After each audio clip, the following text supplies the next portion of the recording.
Hello বন্ধুরা, welcome to only sports view. তো এই ভিডিওতে ইন্ডিয়ান ফুটবল আইএসএল নিয়ে বেশ কিছু আপডেট রয়েছে। আইএসএল হবে কি হবে না এই মরশুমে, তো সেই নিয়ে একটা বিশাল বড় আপডেট রয়েছে এবং এর পাশাপাশি ইন্ডিয়ান ফুটবল আইএসএল ক্লাবগুলোর বেশ কিছু ট্রান্সফার আপডেট রয়েছে, তো সেগুলো নিয়ে আলোচনা করব এই ভিডিওতে। তো ভিডিওটি সবাই শেষ পর্যন্ত দেখতে থাকো, আর চ্যানেলে নতুন হয়ে থাকলে চ্যানেলটি সাবস্ক্রাইব করে পাশে থাকা বেল আইকনটি অন করে পাশে থেকো।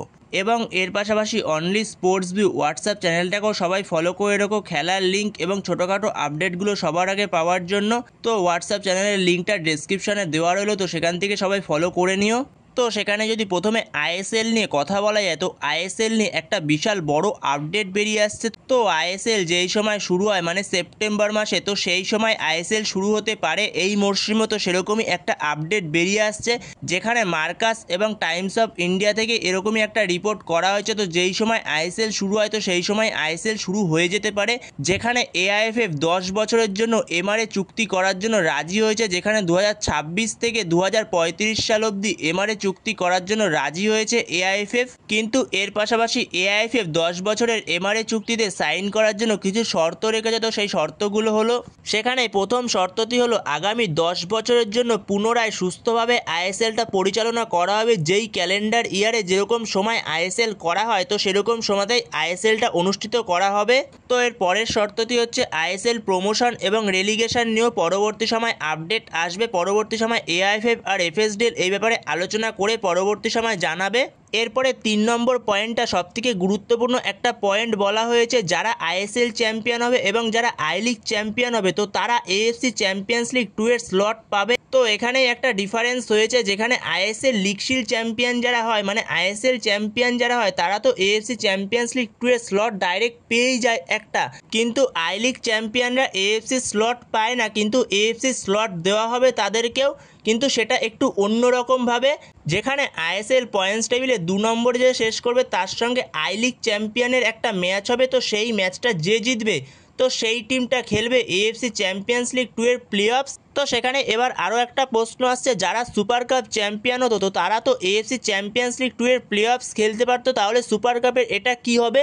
তো সুপার কাপ যারা জিতবে তারা খেলবে এএফসি কন্টিনেন্টাল কাপ। এছাড়াও এআইএফএফ আরও জানিয়েছে, যেখানে এআইএফএফকে যেরকম 50 কোটি করে বছরে দেওয়া হতো, তো সেরকমই 50 কোটি করে দিতে হবে আইএসএল থেকে। এছাড়াও আরও একটা সিদ্ধান্ত নেওয়া হয়েছে, যেখানে ইন্ডিয়ান ফুটবলে যতগুলো টুর্নামেন্ট হবে, তো প্রত্যেকটা টুর্নামেন্টের দায়িত্বেই থাকবে এআইএফএফ, শুধুমাত্র আইএসএলের দায়িত্বেই থাকবে এফএসডিএল। তো সেখানেই এই শর্তগুলোই রাখা হয়েছে। তো যতটা সম্ভব এই শর্তগুলো মেনে নেওয়া হচ্ছে। তো সেখানে আমরা খুব শিগগিরই হয়তো আইএসএল শুরু হতে দেখতে পাবো। তো এখানেও একটা সমস্যা রয়েছে, তো সেখানে যতক্ষণ না পর্যন্ত সুপ্রিম কোর্টের রায় আসবে, তো ততক্ষণ পর্যন্ত কিছু করতে পারবে না, নতুন এমআরএ সইও করতে পারবে না। তো সেখানে সুপ্রিম কোর্ট এই জিনিসগুলো সব বিবেচনা করে দেখবে। তো তারপরে শুধু সময়ের অপেক্ষা এআইএফএফের নতুন চুক্তিতে সাইন করার। তো তারপরে আমরা আইএসএল আবারও শুরু হতে দেখতে পারবো এই মরশুম থেকেই। তো এই গুরুত্বপূর্ণ আপডেটটা তোমাদের সাথে শেয়ার করার ছিল, তো এই আপডেটটা তোমাদের বন্ধুদের কাছেও তোমরা শেয়ার করে দিও। এছাড়া আইএসএল নিয়ে তোমাদের মতামত অবশ্যই কমেন্ট বক্সে জানিও। তো এরপর যদি ট্রান্সফার আপডেট নিয়ে কথা বলা যায়, তো সেখানেই প্রথমে যদি ইস্টবেঙ্গলকে নিয়ে কথা বলা যায়, তো 23 বছর বয়সী ভারতীয় লেফট ব্যাক জয় গুপ্তা, যার মার্কেট ভ্যালু 1 কোটি টাকা, যে এর আগের সিজনে যুক্ত ছিল এফসি গোয়ার সঙ্গে। তো এই জয় গুপ্তা যে লেফট ব্যাকের পাশাপাশি সেন্টার ব্যাকেও খেলতে পারে। তো এই জয় গুপ্তার সঙ্গে তো ইস্টবেঙ্গল অ্যাডভান্সে যেই কথাবার্তা বলছিল, এর আগে তোমাদের সাথে শেয়ার করেছিলাম। তো সেখানে জয় গুপ্তাকে ডিল ডান করে ফেলেছে ইস্টবেঙ্গল ম্যানেজমেন্ট। তো জয় গুপ্তাকে 1,60,00,000 টাকা ট্রান্সফার ফি দিয়ে ডিল ডান করে ফেলেছে। তো ইস্টবেঙ্গলের ডিল ডান হয়ে গেছে জয় গুপ্তা। তো জয় গুপ্তার অ্যানাউন্সমেন্টটা আসা এবার শুধু সময়ের অপেক্ষা। তো জয় গুপ্তার অ্যানাউন্সমেন্টটা যে কোনো সময় করে দেবে ইস্টবেঙ্গল। তো অ্যানাউন্সমেন্ট চলে আসলে অবশ্যই তোমাদের সাথে তখন শেয়ার করে দেবো। তো এরপরের আপডেটটি হচ্ছে মোহনবাগানকে নিয়ে। তো মোহনবাগানে 20 বছর বয়সী ভারতীয় লেফট ব্যাক অভিষেক টাকচাম সিং, যার মার্কেট ভ্যালু হচ্ছে 2 কোটি টাকা, যে লেফট ব্যাকের পাশাপাশি রাইট ব্যাকেও খেলতে পারে, যে এর আগের সিজনে যুক্ত ছিল পাঞ্জাব এফসির সঙ্গে। তো মোহনবাগানের সঙ্গে তো অ্যাডভান্সে যে কথাবার্তা হচ্ছিল, তো সেটা তোমাদের সাথে শেয়ার করে দিয়েছিলাম, ডিল ডানের পথে ছিল। তো শুধুমাত্র পেপার সাইনিংটা হওয়া বাকি ছিল। তো পেপার সাইনিংটা হয়ে গেছে, পুরোপুরি ডিল ডান হয়ে গেছে অভিষেক টাকচাম সিং মোহনবাগানে।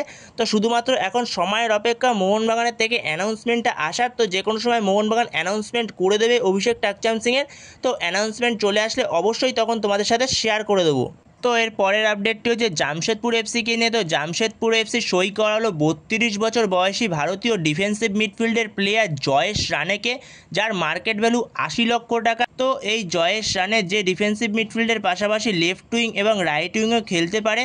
তো এই জয়েশ রানে এর আগের সিজনে যুক্ত ছিল মুম্বাই সিটি এফসির সঙ্গে। তো এই জয়েশ রানেকে অফিসিয়ালি সই করিয়ে নিয়েছে জামশেদপুর এফসি এবং তার নাম অ্যানাউন্সমেন্টটাও করে দিয়েছে জামশেদপুর এফসি।